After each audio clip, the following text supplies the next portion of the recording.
Hi, my name is Debbie, and I'm going to be reading a book to you called Little People, Big Dreams, Jean-Michel Basquiat. And the book is written by Maria Isabel Sánchez Vegara.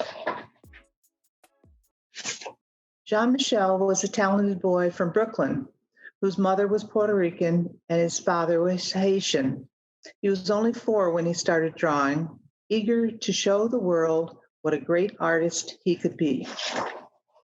For Jean-Michel, a perfect Saturday was going to Manhattan with his mother to visit its wonderful museums.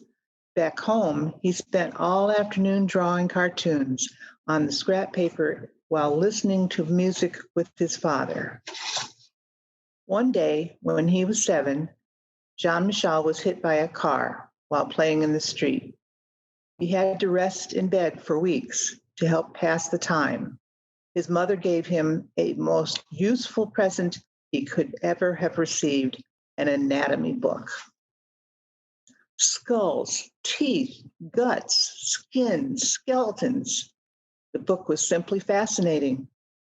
Going through its pages, Jean-Michel realized how powerful and fragile the human body is. He decided to use all he had learned in his paintings. Things turned upside down when his mother got ill. Jean-Michel dropped out of school and ran away from home. Luckily, he found his place in City as School, an unconventional setting where he met other artists like him. Not long afterwards, the city of New York woke up with messages spray painted on buildings all over Manhattan. They were signed with a name that Jean-Michel and his friend Ad Diaz made up, Samo, S-A-M-O. It was the beginning of the graffiti era, and Jean-Michel was the center of it. In the blink of an eye, he went from selling T-shirts and homemade postcards to becoming the new star of the art scene. Locked up in his studio, Jean-Michel spent hours on the floor mixing pencil, oil sticks, and crayons, and cut up quotes he found in comics and history books. The result was a beautiful mess of paintings that people fell in love with. Jean-Michel believed that everyone deserves a place in art. Instead of painting kings and queens, like many other artists, he turned his paintbrush to waiters, cooks, prisoners, and himself.